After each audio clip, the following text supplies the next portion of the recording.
Imagine ser ensinado, desde criança, que prosperar é um ato de egoísmo, que defender o que é seu é pecado, que sofrer em silêncio é virtude. Agora imagine uma cultura onde a ambição virou crime moral, onde o sucesso exige confissão pública, e onde o Estado veste a batina de guardião da virtude, para cobrar de você o sacrifício da própria liberdade. Você não precisa imaginar. Você nasceu nesse país. Só precisa enxergar o que sempre esteve diante dos seus olhos. Talvez você seja, sem perceber, um dos que pedem desculpas por vencer, e, ao fazer isso, ajude a perpetuar o poder dos que nunca tiveram mérito para governar. Desde os primeiros rascunhos do que chamamos de fé, uma verdade foi cuidadosamente escondida sob o manto da devoção. A religião nunca foi neutra. Ela foi construída, pedra sobre pedra, para moldar comportamentos, sustentar hierarquias e decidir quem teria o privilégio de falar em nome do sagrado. Este vídeo revela como a religião católica transformou a submissão em virtude. E como seus dogmas, conscientes ou não, ainda dominam a mente da maioria dos brasileiros, mantendo-os em silêncio, ajoelhados diante de um sistema tributário antidemocrático, erguido sobre uma moral de controle social travestida de revelação divina. Por trás da promessa de salvação, há o mesmo ardil político de sempre, o de transformar o homem livre em servo moral do poder. Negue a si mesmo, dê a outra face, ame os seus inimigos, honra teu pai e tua mãe. Até em pensamento você comete pecado. Quem se exaltar será humilhado. Bonito, né? Mas e se eu te disser que por trás dessa fachada de filosofia do bem, por trás dessa estética de amor e paz, bondades e virtudes, se esconde um dos manuais mais eficientes para a autodestruição psicológica já criados? E se eu te disser que esses mesmos ensinamentos que são vendidos como a cura para a alma são, na verdade, a causa de muitas das doenças que eles prometem curar? O primeiro mandamento psicológico de origem religiosa católica que destrói o Brasil que observaremos é o conhecido por dar a outra face. Sob o disfarce de virtude, esse conselho transformou gerações inteiras em submissos morais, ensinados a suportar injustiças como se fossem provas de fé. Eles dizem, amai os vossos inimigos e dai a outra face. No marketing religioso, a propaganda é poderosa. É a ideia de quebrar o ciclo do ódio com um ato radical de amor e não violência. É se colocar acima da vingança, mostrando uma força moral superior. A venda é de um mundo sem retaliação, onde o amor vence tudo, sem guerras e sem dor e sem sofrimento aos outros. Agora vamos tirar isso do pedestal e colocar essa crença na vida real, na vida de uma criança que sofre abuso, de uma mulher num casamento violento, de um funcionário explorado. Qual é a realidade de dar a outra face nesse contexto? Primeiro, ele invalida e culpa a vítima. E isso é o que mais se vê dentro do contexto religioso. Ainda mais quando a violência vem de um religioso. Quando você é agredido físico, psicologicamente, o seu corpo e a sua mente reagem. A raiva, a dor, o desejo de que a justiça seja feita são reações humanas e saudáveis. Elas sinalizam que o limite foi violado e que você precisa se proteger. O que a doutrina do dar a outra face faz é pegar essas reações e rotular como pecado. E aí, a sua raiva é falta de perdão. O seu desejo de justiça é vingança. E aí, de repente, o problema não é mais a agressão que você sofreu. O problema é você não ser espiritual o suficiente para absorver essa dor em silêncio e ainda oferecer o outro lado. O fardo sai das costas do agressor e é jogado inteiramente sobre a vítima. Segundo, e como consequência direta, ele é uma ferramenta perfeita para manutenção de ciclos de abuso. É o que o pastor diz para a mulher que apanha do marido. Ore por ele, irmã. Perdoe.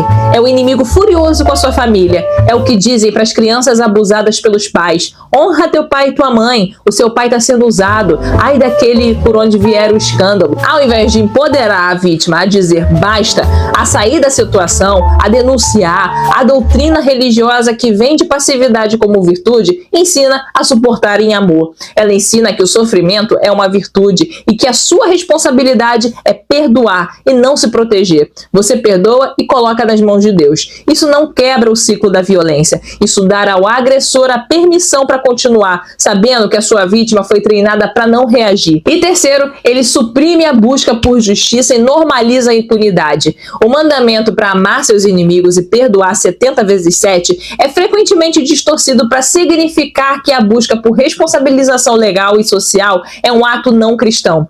Deixa que Deus julga. Entrega nas mãos do Senhor.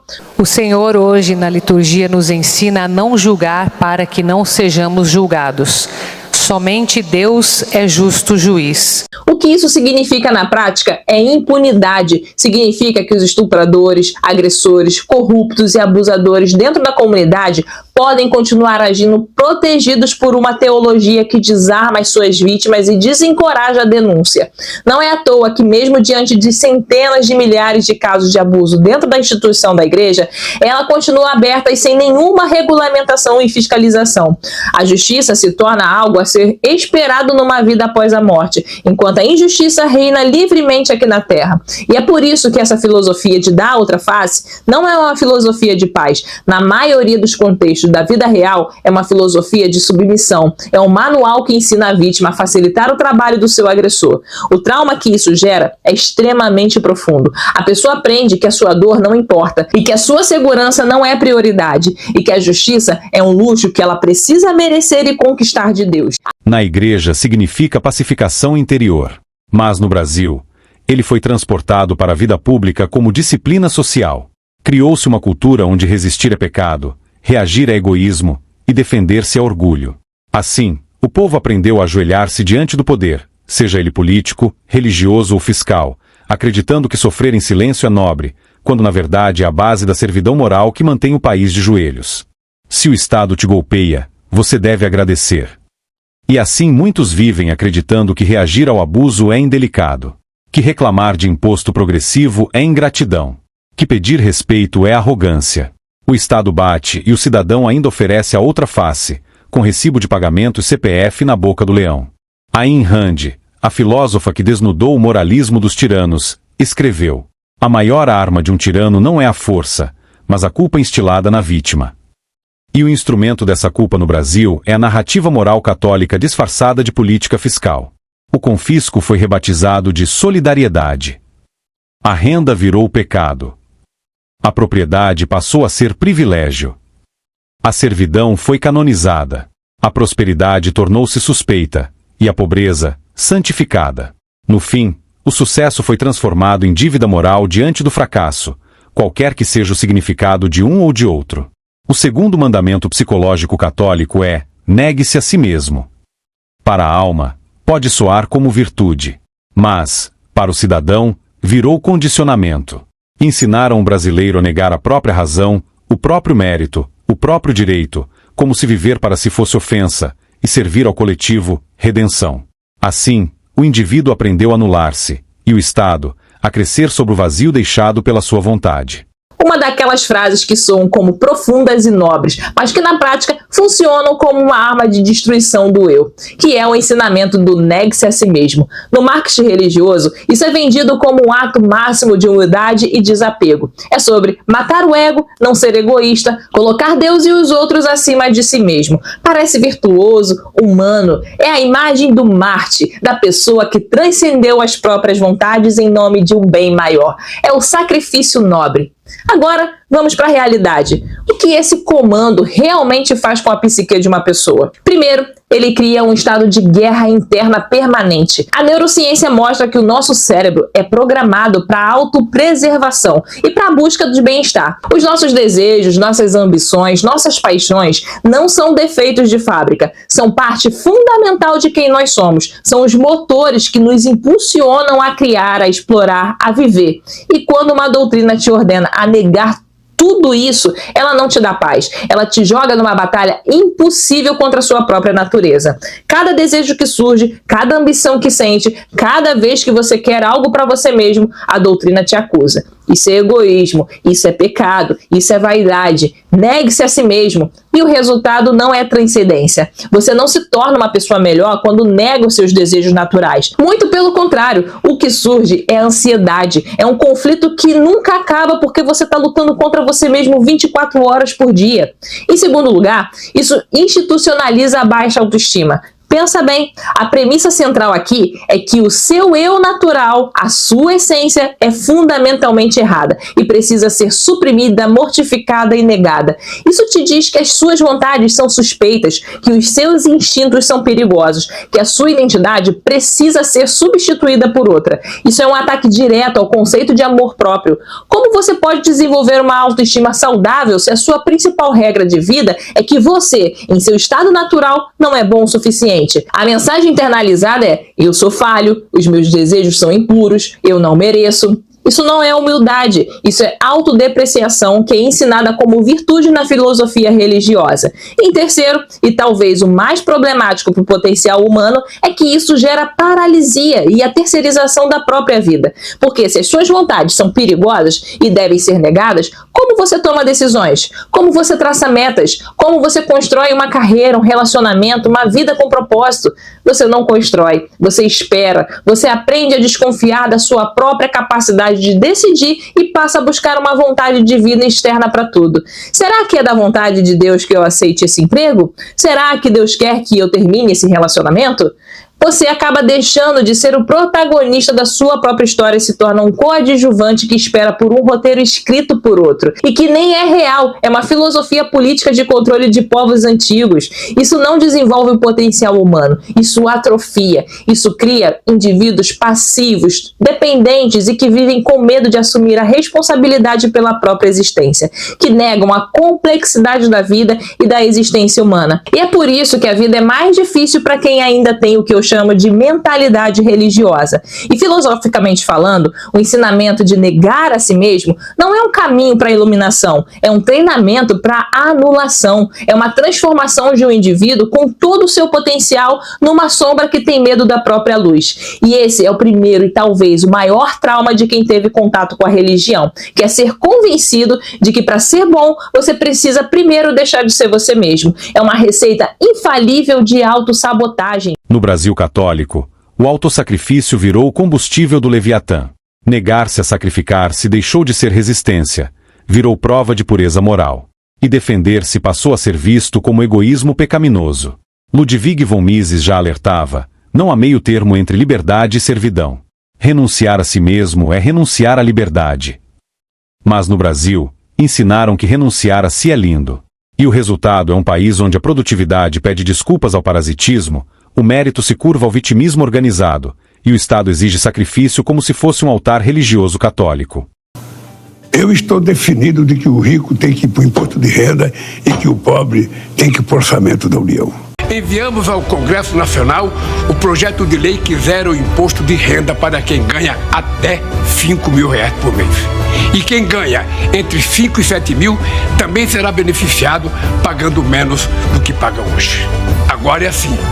Quem ganha menos não paga, e quem ganha muito paga o valor justo. No Brasil católico, além do absurdo antidemocrático da progressividade na tributação da renda e do patrimônio, o povo ainda tolera que o governante arbitre o que é valor justo para sua própria vida.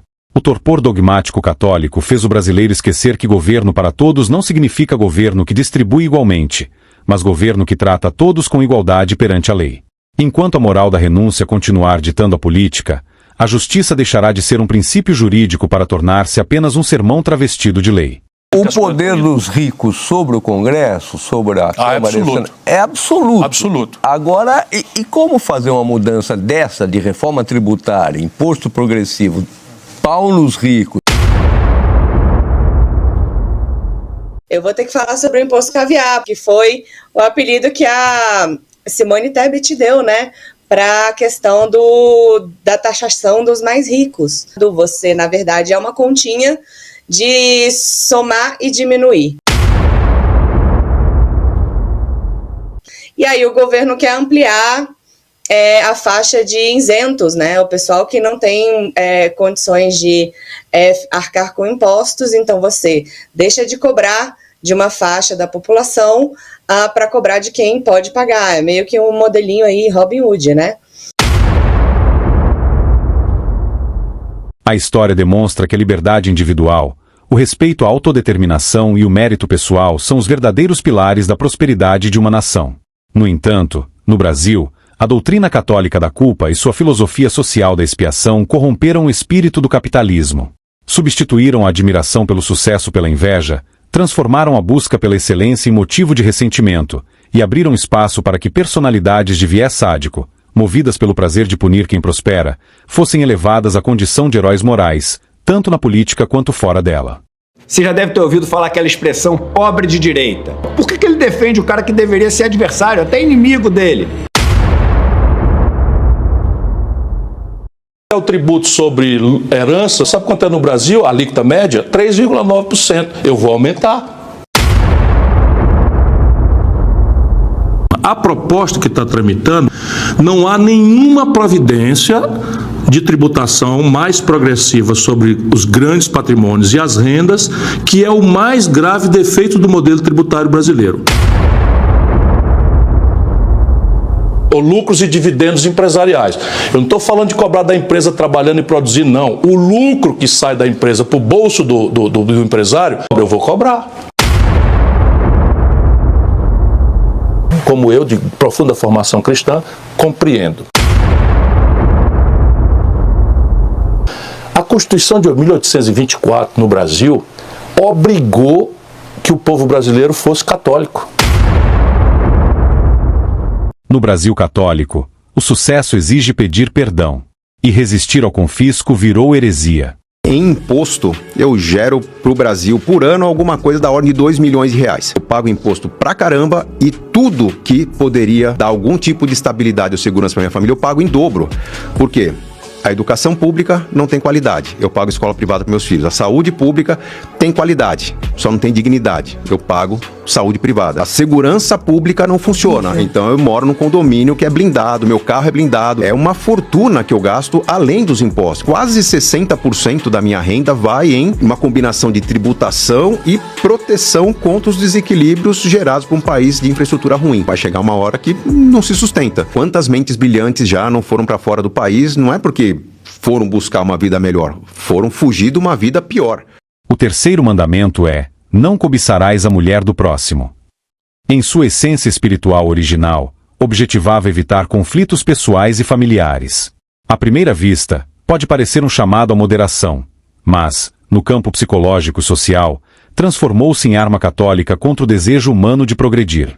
Se os dois primeiros ensinamentos atacam a sua identidade e a sua capacidade de se defender, esse terceiro vai ainda mais fundo, porque ele invade até o último refúgio da sua liberdade, que é a sua própria mente. O ensinamento é a famosa polícia do pensamento cristão, que diz que qualquer que olhar para uma mulher para cobiçar, já em seu coração cometeu adultério com ela. Um texto famoso de Mateus. O marketing religioso vende isso como o padrão máximo de pureza e santidade, porque não basta ser bom por fora, você também tem que ser puro por dentro. É um chamado para controlar não só suas ações, mas também os seus pensamentos mais íntimos. É a busca por um coração limpo diante de Deus. Parece o ápice da integridade moral religiosa, mas a realidade mental disso é bem diferente. Qual é o efeito real de transformar um pensamento involuntário num crime moral?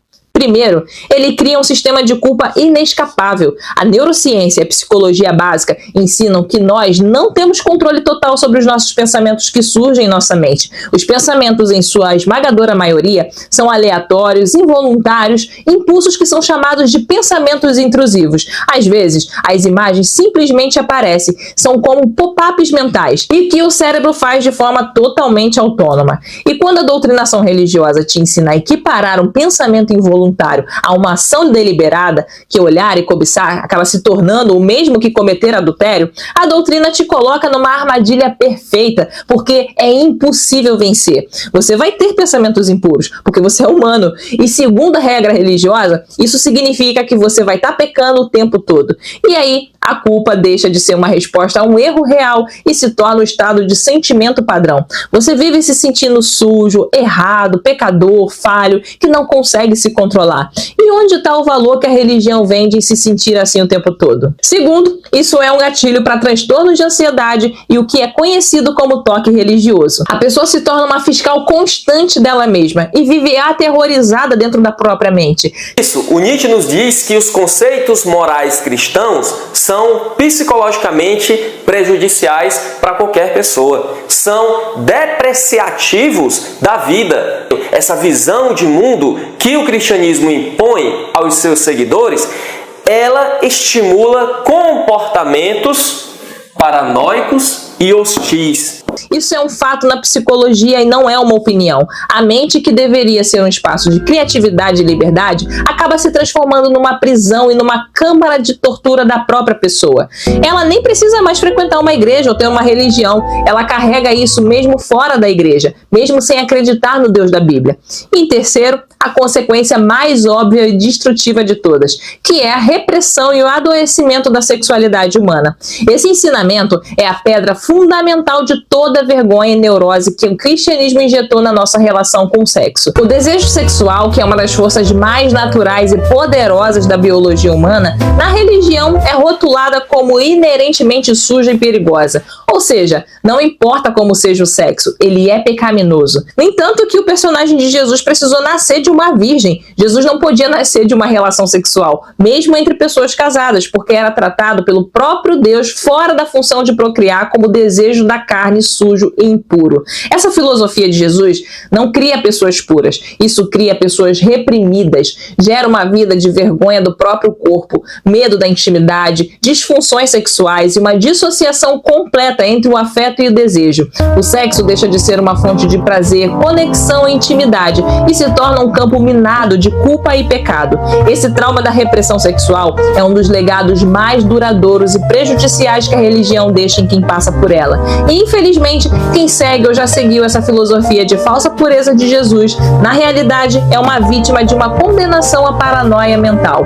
É uma doutrina que te ensina a ter medo de você mesmo, a desconfiar da sua própria mente e a sentir vergonha de uma das partes mais fundamentais da sua humanidade. É quase uma garantia de que você vai adoecer psicologicamente. Diante disso, a verdade é que o cristianismo e Jesus com seus ensinamentos não oferece a cura para os problemas da mente. Não, ele cria a doença para depois vender um único antídoto que ele mesmo fabrica, mas que nunca melhora o que você sente, só piora. Como modelo de negócios, é genial, mas como filosofia de vida, ele te convence de que você é um doente terminal, um pecador miserável, te enche de culpa, de medo, de vergonha, e aí se apresenta como o único médico que tem o remédio: Jesus, a igreja, a salvação, o arrependimento, a submissão, a renúncia, a negação de si mesmo, a oferta, a oração, a humildade. Ao condenar a cobiça, ensinou-se ao povo temer a própria ambição, a desconfiar do sucesso alheio e a confundir inveja,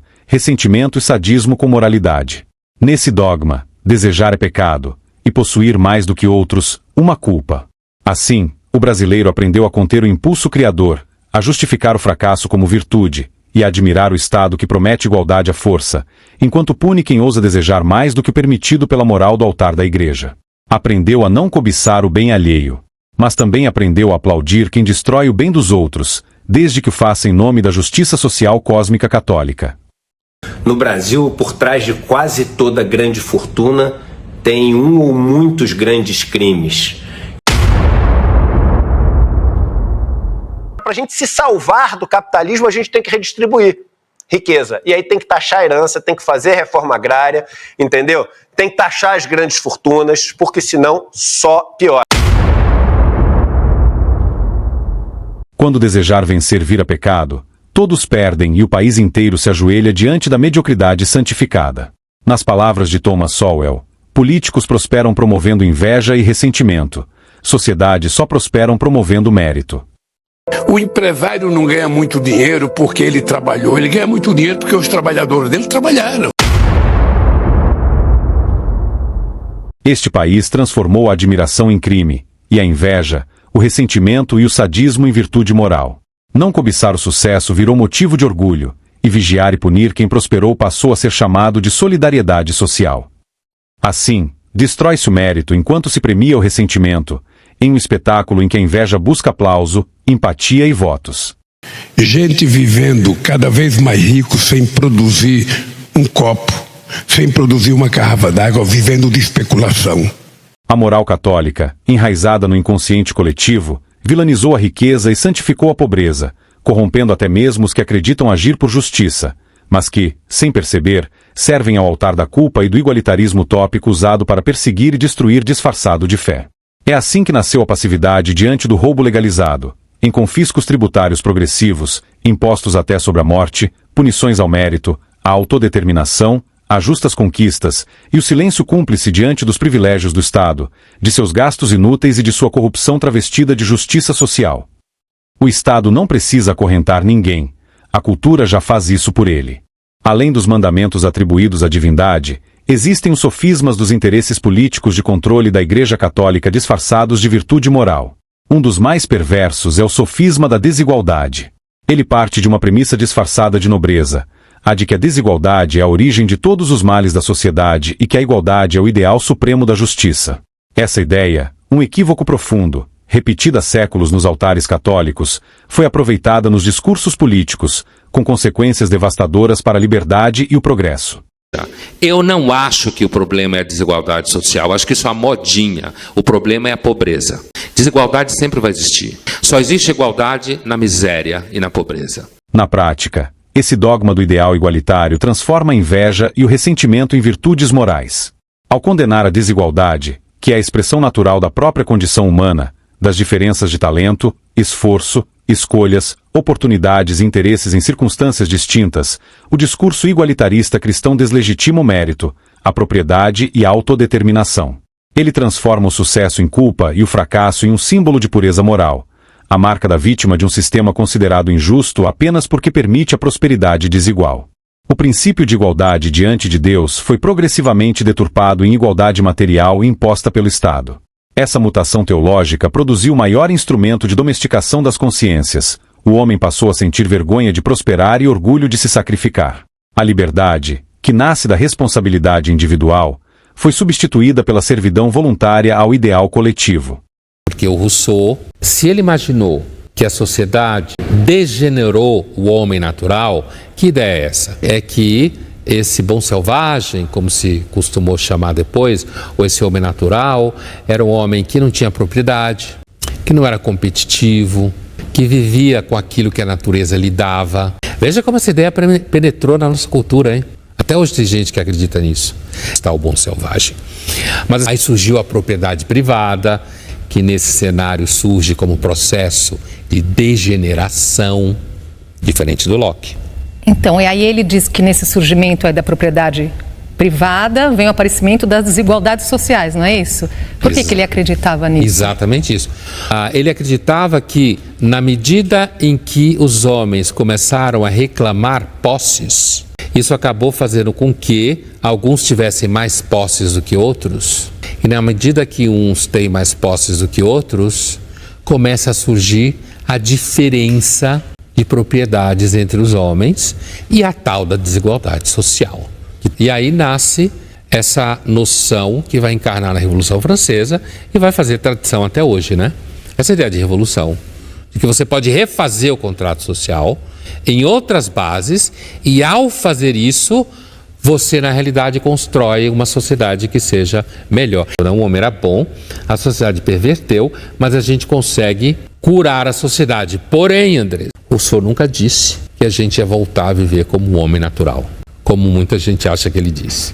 A vida é como um grande rio. Há quem seja corrente que avança, quem flutue como folha sem direção, quem se transforma em pedra, às vezes de sustentação, às vezes de obstáculo. E há também os que escolhem ser apenas o lixo que a corrente tenta levar para longe. A desigualdade é parte natural da vida. O sofisma católico da desigualdade na política não combate a injustiça, ele a perpetua sob nova roupagem. Porque, ao atacar o individualismo e o mérito em nome da igualdade, entrega todo o poder moral e econômico nas mãos do Estado, que se torna o novo sacerdote da culpa e o distribuidor das bênçãos da miséria. Na prática, esse sofisma serve como arma política para atacar a riqueza e conquistar poder, explorando o ressentimento coletivo. Ele agrada a maioria pobre e seduz os invejosos, os frustrados e os sádicos que encontram prazer em punir quem prospera. A Igreja Católica é a única instituição bilionária que, enquanto condena a desigualdade no discurso, prospera graças a ela há milênios. É impossível ignorar sua riqueza material colossal, e a distância entre seu luxo, sua pregação sobre a riqueza e a realidade de seus fiéis. No Brasil, ela atua como juiz moral, influencia a política e a economia sem pagar impostos sobre patrimônio e renda. Enquanto o judaísmo oferece recomendações éticas e valoriza a responsabilidade individual, o projeto político-religioso do Vaticano impõe dogmas, promete perdão e vende salvação, Um alívio espiritual que, historicamente, funcionou como ferramenta de controle tirânico. Você cria os agentes vão divulgando, vão contando uma história, a história vai sendo contada, vai tomando conta de mais e mais regiões que vão contando a mesma história, e aí vai convencendo. Se não convenceu, elimina, que é o que fez a Idade Média, é o que fizeram no século IV a Alexandria, elimina os sábios. Bota fogo na biblioteca de Alexandria, começa pelo século IV para o século V, acaba com todo o conhecimento, com tudo o que o comunismo fez. É mesmo padrão. Entenda o jogo, ou você aceita porque não enxerga e não toma providência, ou é eliminado. E é sempre a mesma negação, porque ela fica presa em figurinhas de ilusão. Um sistema que infantiliza o indivíduo, que desencoraja a autonomia moral e que usa o perdão para evitar que o fiel assuma a consequência de seus próprios atos. É mais fácil governar massas que não pensam, que buscam redenção em vez de responsabilidade. Tendo os mesmos algoritmos, os mesmos padrões, dirigido por um mesmo tipo de sistema dominante, por aqueles que sabem da verdade e que utilizam, por saber a verdade, a mentira contra os que estão adormecidos. E, infelizmente, por mais que você mostre isso, a maioria não quer saber a verdade. As pessoas querem quem vai me salvar, quem vai resolver o meu problema. Com a pílula. Com a pílula.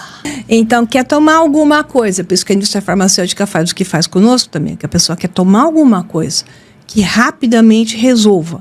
Ela não quer descobrir por que está assim. Por que chegou até isso? Por que ela tem que tomar isso, que parece resolver, mas a deixa mais doente ainda? Curiosamente, o Islã exerce dominação semelhante, com a diferença de que não finge ser democrático, pune abertamente quem ousa questionar a doutrina. Essa rigidez, paradoxalmente, ajuda o Vaticano a parecer moderado e democrático. São duas faces de um mesmo projeto: controle moral, controle político e controle da consciência coletiva. Enquanto muitos discutem igualdade, a Igreja Católica e a elite burocrática estatal continuam lucrando com a desigualdade mais profunda de todas, a desigualdade entre quem pensa e quem apenas obedece. Se a riqueza é pecado e a pobreza é virtude, o que se está defendendo não é justiça social, mas catecismo disfarçado de política. O Brasil que reza na igreja contra o pecado da riqueza também vota no altar do Estado para punir quem prospera. Trocaram o confessionário pelo imposto e chamaram isso de justiça fiscal.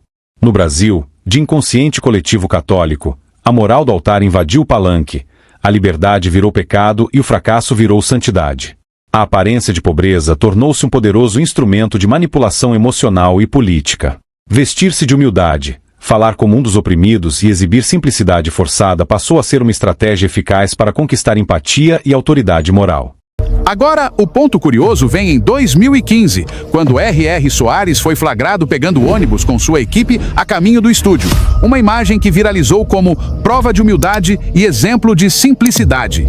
Só que essa foto é como aquelas campanhas publicitárias, selecionada, roteirizada e pensada para mostrar um lado pé no chão. Afinal, colecionar carros milionários e pegar transporte público ocasionalmente não apaga o fato de que a vida dele é toda estruturada para o luxo, pago com o suor de milhões de fiéis que mal têm como pagar o busão. Esse é o equilíbrio que ele tanto busca. Luxo para o pastor, simplicidade na vitrine para o público. Enquanto isso, o povo é convidado a se sacrificar com ofertas e dízimos para sustentar o império automotivo e midiático do missionário. Simples, talvez no discurso. Realidade, um cenário de contradição que denuncia o verdadeiro rosto da prosperidade gospel. Dentro e fora da política, essa encenação transforma a pobreza em capital simbólico. Quanto mais pobre alguém aparenta ser, mais legítimo se torna para julgar, acusar e reivindicar. O discurso da carência desperta compaixão, desarma o senso crítico e cria uma espécie de blindagem moral. Quem se apresenta como vítima passa automaticamente a ser visto como justo. Assim, a pobreza real perde sua dignidade, enquanto a pobreza simulada se converte em instrumento de poder. Quando eu falo, Rita, que é preciso garantir que as pessoas tomem café de manhã, almoço, jante todo dia, eu não falo de brincadeira não, é porque eu sei o que é fome. Eu já passei por isso. O pobre é um número. Às vezes um número bonito para se utilizar em campanha. Quando você vira presidente, você vira pai de todo mundo. Aqui no Brasil nós enfrentamos o discurso da família, o discurso do patriotismo, o discurso de tudo aquilo que a gente aprendeu historicamente a combater. E acho inadmissível que ainda a gente tenha isso no Brasil. Tenho que mentir, é preciso mentir. O PT não existiria do jeito que ele existe se não fosse as comunidades eclesiais de base. Eu sei o que era o valor de um padre progressista numa cidade pequena. Nesta parte, é desvelado o véu sobre 3 dos maiores instrumentos de manipulação moral já criados: a hipocrisia do amor e do perdão incondicional, a farsa do pecado original e o consequente alto custo do politicamente correto. 3 pilares de uma cultura que disfarça submissão de virtude, culpa de consciência e covardia de empatia. Agora, veremos como esses conceitos, usados para controlar e domesticar consciências, transformaram a liberdade em prisão, a ordem em desordem, o certo em errado e a verdade em heresia.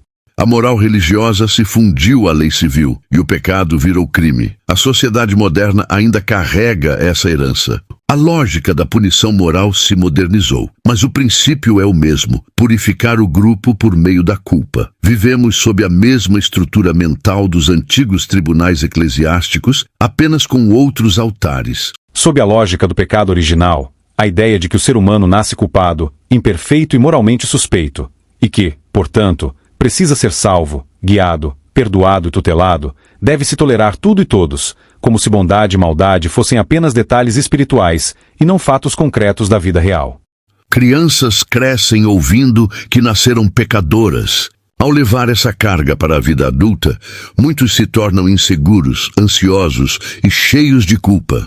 Uma sociedade erguida sobre esse tipo de culpa não é saudável, é frágil e dependente de autoridades externas. Uma das ideias mais nocivas perpetuadas pela religião é a de que o sofrimento faz parte de um plano divino. A violência se torna algo que Deus permitiu. Esse tipo de pensamento paralisa sociedades inteiras, desviando-as da responsabilidade de criar mudanças reais. Essa lógica, associada à construção do amor e do perdão incondicional atribuído a Jesus, como apresentado pela Igreja Católica, se infiltrou na cultura e na política, produzindo uma sociedade incapaz de distinguir o bem do mal. E hoje vemos seu efeito mais tóxico, uma grave inversão de valores e complacência com o errado. E a gente vive uma total inversão de valores. Os nossos filhos são alvos de ideologias nefastas diariamente e, além de tudo, ainda perdemos a nossa liberdade de expressão. O criminoso vira vítima da sociedade, e o policial é tratado como suspeito.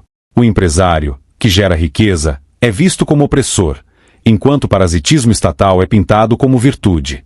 O disciplinado é rotulado como elitista, enquanto a indisciplina é romantizada como resistência. Quem produz deve reparação, quem nada constrói exige reparação. Um cenário onde qualquer atitude, mesmo a mais danosa, pode ser defendida como correta, desde que amparada por uma moral celestial abstrata, porque transformou o julgamento moral em algo utópico e metafísico. Essa lógica não promove compaixão, ela incentiva a fuga da responsabilidade moral. Ao invés de libertar, aprisiona. Ao invés de elevar, nivela por baixo. Ao invés de responsabilizar cada indivíduo por sua vida, transforma todos em eternos devedores morais do Estado, o novo Salvador. E assim, a cultura do mérito é corroída, a liberdade é esvaziada, e a mediocridade ganha o status de virtude nacional. Assim nasceu o politicamente correto, o medo de julgar, o medo de dizer o óbvio, o medo de afirmar que certas ações são erradas. Quem tem astúcia se cala, receoso de ser atacado por dizer a verdade para pessoas dominadas pelo torpor dos dogmas católicos. O resultado é: virtudes deixam de ser celebradas. Vícios passam a ser tolerados, até exaltados. E assim, o relativismo moral se tornou ferramenta de poder e de manipulação. Dessa moral relativizada nasce o ardil político mais perigoso de todos. O de colocar no mesmo nível moral o certo e o errado. São exemplos: o traficante e o usuário, o policial e o bandido, o corrupto e o honesto. Um truque retórico disfarçado de virtude, que dilui a responsabilidade individual e transforma o vício em vítima, o crime em consequência e a covardia em compaixão, tudo sob a aparência de uma superioridade moral inquestionável, projetada apenas para intimidar a consciência alheia. Os usuários são responsáveis pelos traficantes, que são, vítimas dos usuários também. A religião muitas vezes oferece o roteiro, a autoridade e a imunidade moral para que essa opressão possa acontecer em nome de Deus. A inversão moral está completa. O criminoso vira coitado, a sociedade vira ré. O pecado deixa de ser pessoal e passa a ser da sociedade. É a tática da desonestidade moral, que confunde culpa com virtude e transforma a ética em palco de manipulação. A culpa deixa de ser do autor e vira culpa do sistema. Metaforicamente, é como se a responsabilidade de um tenista, em um jogo individual, fosse transferida para a plateia que assiste ao jogo.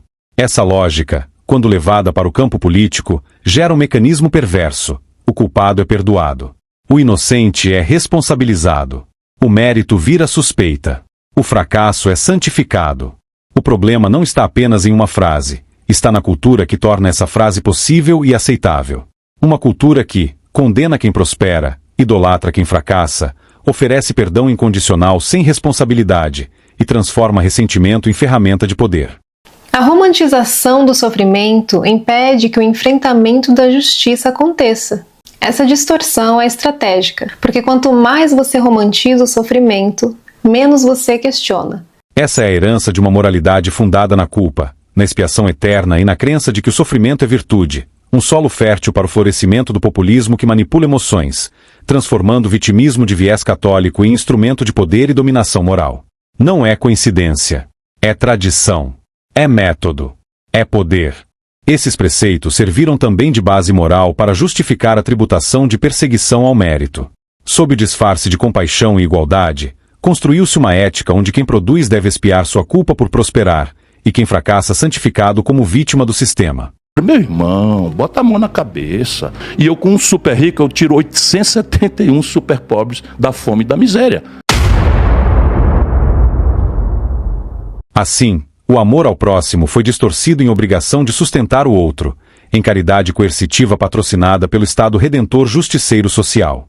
O perdão em anulação da responsabilidade individual, e o pecado original em condenação hereditária da riqueza, criando uma cultura em que a punição ao mérito tornou-se sinal de virtude social, e a inveja, o ressentimento e o sadismo, em direito travestidos de justiça moral.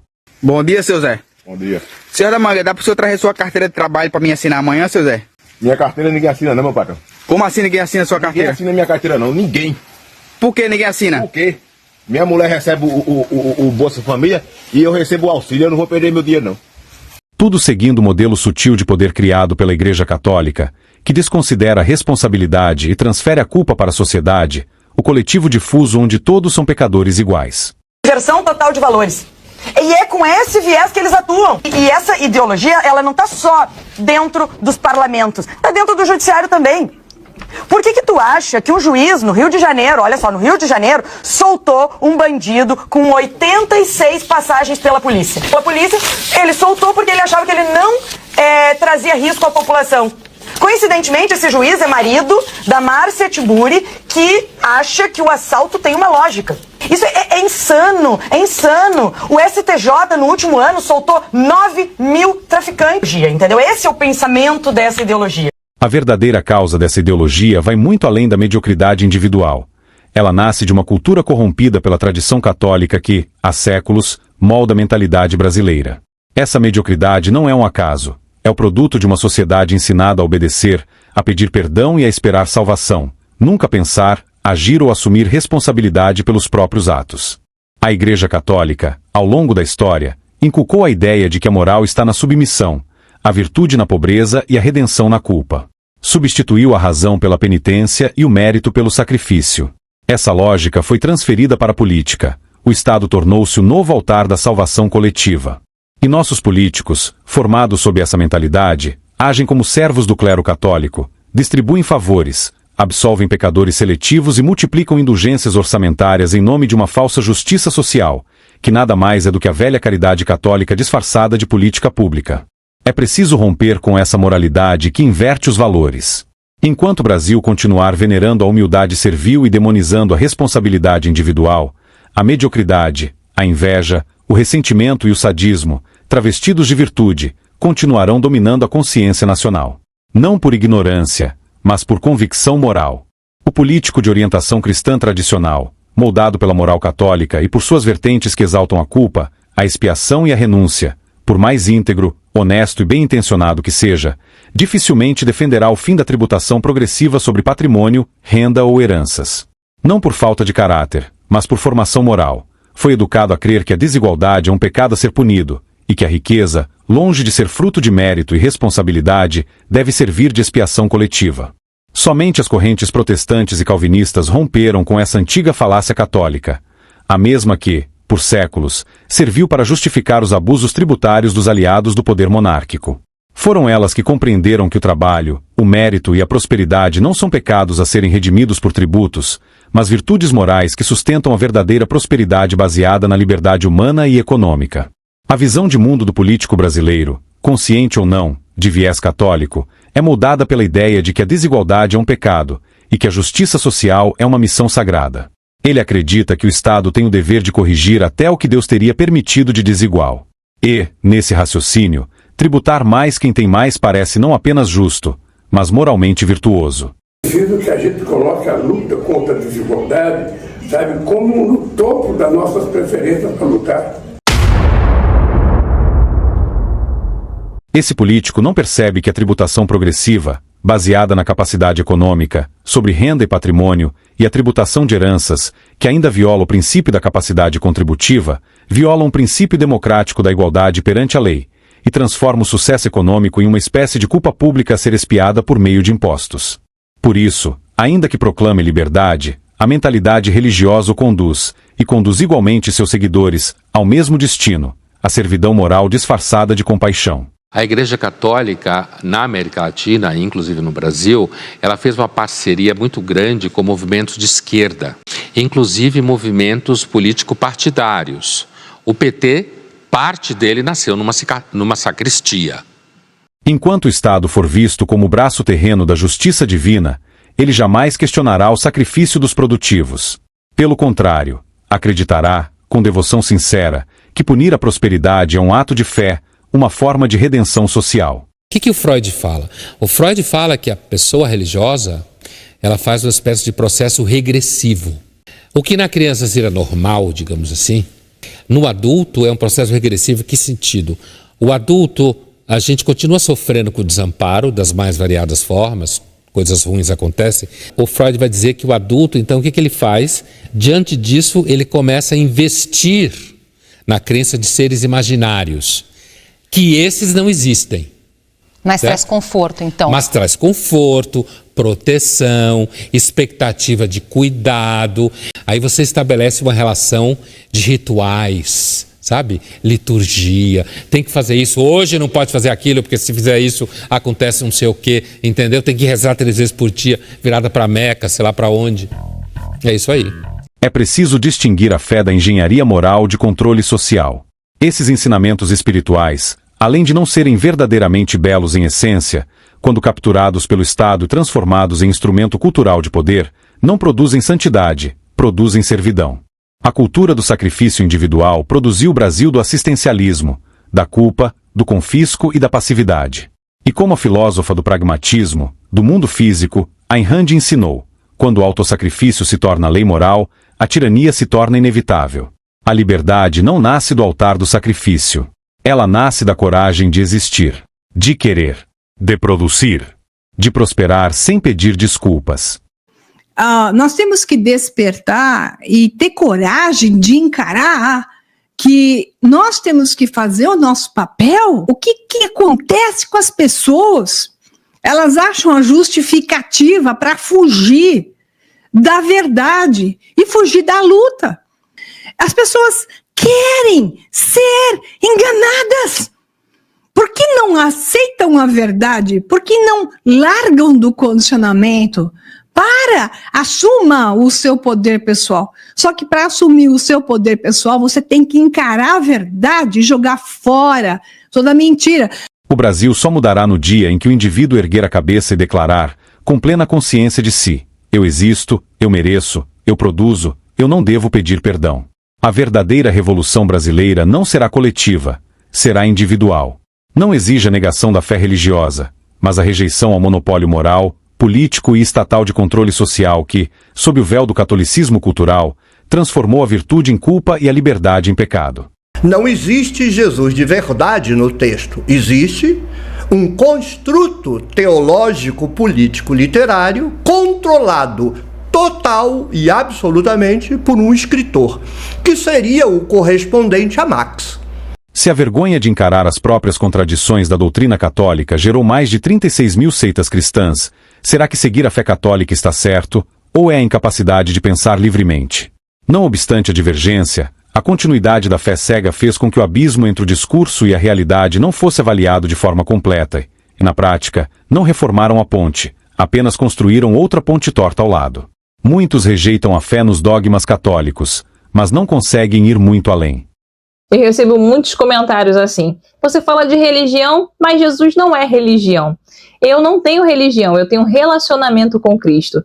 O problema não é Jesus, são os homens. A religião não salva ninguém, quem salva é Jesus. Você seguiu a religião e por isso se decepcionou. Você nunca conheceu Jesus de verdade. Toda vez que eu ouço isso, ou alguma variação dessas frases, eu não sinto raiva. Eu sinto pena porque essa frase é o maior atestado de vergonha que um cristão pode assinar. Essas são como confissões públicas de que a sua própria fé se tornou indefensável. Imagina só um filho que vira para todo mundo e diz: olha, eu amo meu pai, tá? Ele é incrível, mas eu tenho vergonha de ser daquela família. Eu não quero ser associado aos meus tios, meus primos, eu não suporto a casa onde eles moram, eu detesto as regras daquela casa. E, sinceramente, a história da minha família é nojenta. O que esse filho está fazendo? Quando ele tenta desesperadamente salvar a imagem do pai, mas para ele se sentir menos mal com essa defesa, ele precisa condenar todo o resto. Ele está admitindo que o ambiente, a estrutura e o legado que cercam o pai são tóxicos, são vergonhosos, são desprezíveis e que ele precisa criar uma separação artificial entre ele, o pai e a família. É exatamente isso que o cristão faz com a frase Jesus não é religião. Ele olha para a história do cristianismo, para as cruzadas, para a Inquisição, para o apoio à escravidão, para a colonização sangrenta, para o apoio ao nazismo, para as fraudes dos pastores mentirosos que enriquecem na TV. Ele olha para tudo isso e sente vergonha, uma vergonha profunda e constrangedora de se associar a esse credo. E como ele não tem coragem de abandonar o barco, porque o conflito e a rejeição social é muito grande, ele tenta a única saída que resta, que é fingir que Jesus está num bote salva-vidas particular, enquanto o grande navio do cristianismo afunda sob o peso de suas próprias atrocidades e imoralidade que nunca fizeram questão de esconder. Assim surgiram as inúmeras seitas cristãs, como curativos onde deveria existir coragem moral para pensar profundamente e agir plenamente. Quando o pensamento teme a crença, teme o inferno, e quando o desejo secreto pelo paraíso governa a consciência, ele não evolui, apenas se fragmenta, multiplicando-se em pedaços de fé, sem jamais alcançar a verdadeira libertação. Muitos utilizam a fé católica, e a cultura corrompida por ela, como um verniz moral para encobrir ambições pessoais, dentro e fora da política. A gente não tem medo de dizer que a gente é de esquerda, porque ninguém foi mais de esquerda do que Jesus Cristo. Exatamente. É exatamente por brigar pelos pobres, de cuidar dos doentes, de atender os mais necessitados, que os ricos da época mandaram crucificar Jesus Cristo. No Brasil, formou-se uma geração de líderes ungidos que não pregam valores, pregam acesso ao orçamento público.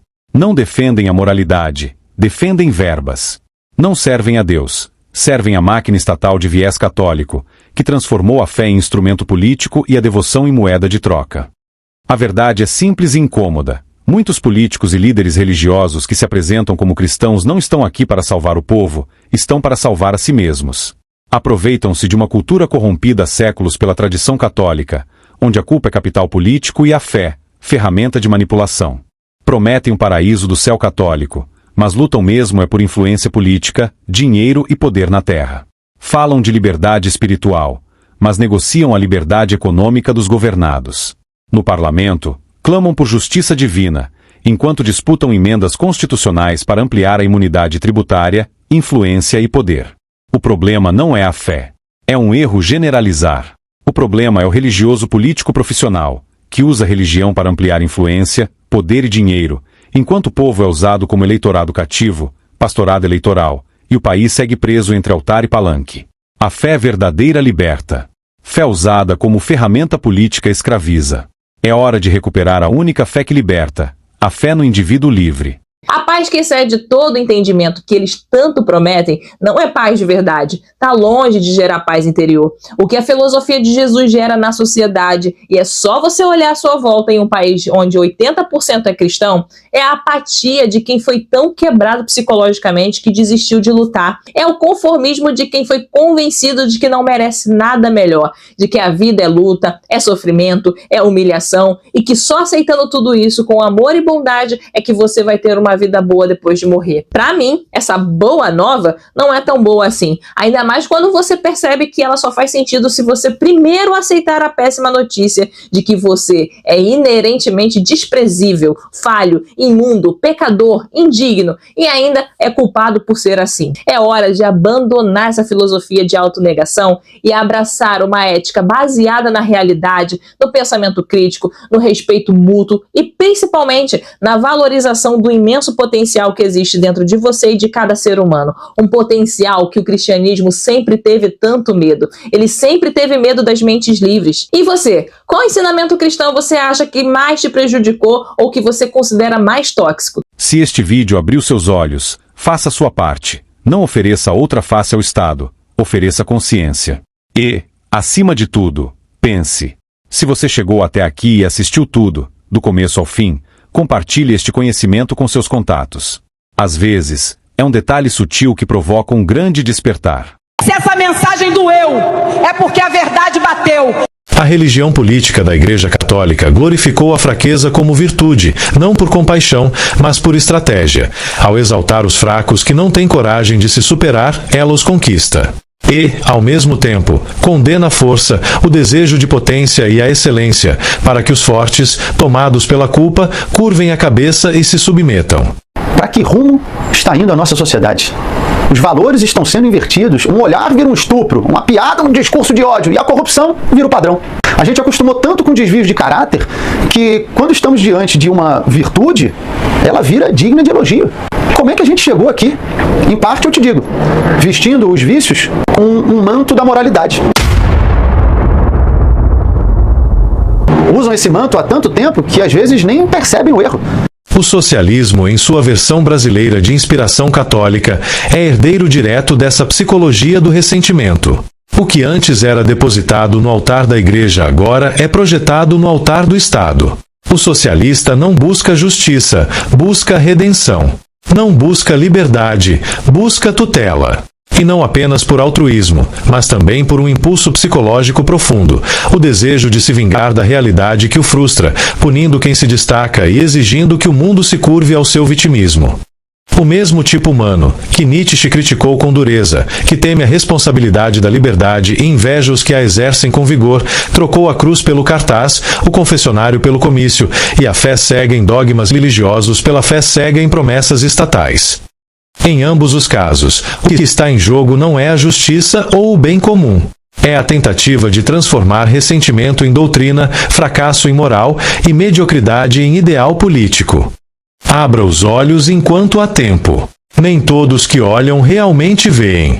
É difícil, ou até inútil, tentar despertar a compreensão em quem não tem vontade e, ainda pior, tentar despertar a vontade em quem se recusa a compreender. Quem não ouve conselhos raramente enxerga o que está diante dos olhos. E nunca faltarão pessoas para incentivar a cegueira alheia. Muitos, para que possam ser, precisam que outros não sejam.